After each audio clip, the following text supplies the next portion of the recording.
Regardless of the anime, all anime fans have that one character that they love to hate on indiscriminately, some for reasons more justifiable than others. While some characters are arguably made to be hated, what happens when the fate of said role is placed upon the anime's MC? Stick around and join us today as we discuss anime where you hate the main character.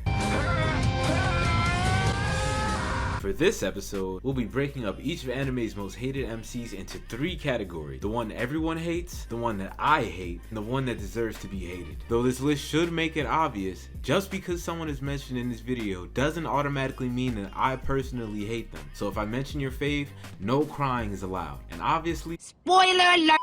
Now, onto the popular choice, Midoriya. Starting off with the easiest target, for reasons unknown to me, the general consensus in the anime community seems to be that y'all can't stand this little Midoriya. Now while I'm not gonna act like I've been the biggest on staying caught up with the anime over these past few years, I have been keeping up with the manga, and despite all those undeniably badass developments, I honestly don't get or understand the hate around this kid, or his franchise for that matter. Yeah, he is a bit quirky at times, and being perfectly honest, I don't think I've ever seen anyone ever in my history of watching anime cry more than him. But is any of that enough reason to justify all the hate that he gets? In my opinion, both of these aspects are actually part of the reason why I find Deku to be so realistic and greatly relatable. I think it's a rare and necessary switch up from the normal doe-eyed, innocent, and somewhat oblivious protagonist that we usually get from shonen nowadays. In fact, Deku showcases a surprising amount of intelligence and combative awareness, something that becomes most essential when paired with Deku's self-destructive power, One Furore, an ability stockpiled from several generations of heroes, granting its current inheritor with a bunch of superhuman abilities. Deku managed to not only impress his personal #1 hero enough to gain this ability from him, but also managed to train his body and mind past its very limits in order to keep the power from destroying himself, most of the time to varying success. Regardless of how you feel about the frequency of Deku breaking his limbs, no one can deny the hard work,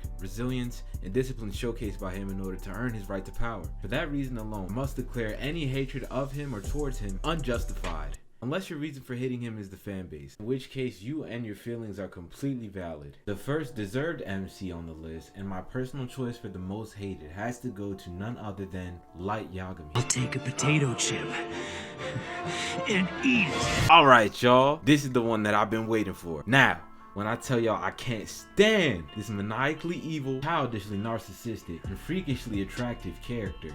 Pause. And don't worry, I'll tell you exactly why. Honestly, when the story starts out, Light really isn't all too bad. He's pretty much your typical protagonist in terms of goals and looks. He also is incredibly relatable in the sense that he seems to be disappointed and bored with the state of society and the world as it is now. The most refreshing aspect to Light, being that he is a shonen protagonist, is his calculatedness and his genius level intelligence. If I were to mention any redeeming qualities, I have to bring up how bright he is. Due to the fact that Death Note is not a typical battle shonen where there is flashy combat and massive explosions to keep the viewers engaged. Instead, the series chooses to opt and rely on the battles of logic and wits as a supplement to physical combat. While some of you with low attention spans may find that as an immediate excuse to not get into it, I would argue that this aspect of Light's character is probably the main reason this show is so popular. With all that good stuff out of the way, let's get right into the hating. Any decent or even somewhat tolerable aspect of Light is immediately thrown out the second he finds the Death Note, as this one moment transforms Light from a highly intelligent honor student with the brightest possible future ahead of him to a cold and egotistical killer who's just as willing to kill innocent bystanders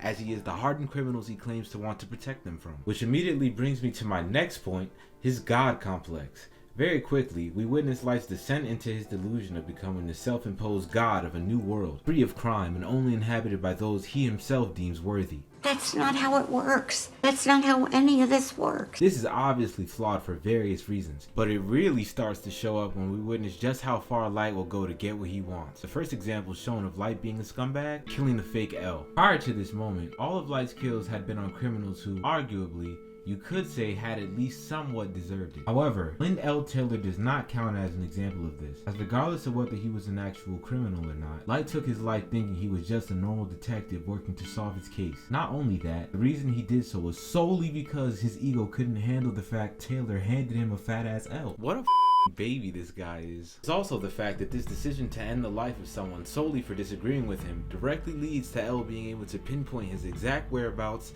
the limitations of the Death Note, and exposes Light's complete disregard for life and malice as Kira. And if you thought that was out of pocket, wait till you hear about this next piece of evidence towards why I hate this dude. Naomi Misura. Now I know how Grimy Light did her fiance, Ray Pember, prior to this scene, but I felt like out of everything that happened in the entire situation, this was the most up. So immediately after killing Ray, his now widowed partner, while stricken with grief, decides to use her intellect and her prowess as a detective in order to solve the Kira case and avenge her fiance. By either a case of chance or horrible fate, Light stumbles into Naomi on her way to the police station to meet up with Elle. This animated version of Ted Bundy manages to finesse her into not only believing that he is part of the police task force, but also by tricking her into revealing her true name. And after doing this and achieving his goal, you'd think at this point he'd just get it over with and write her name down, right?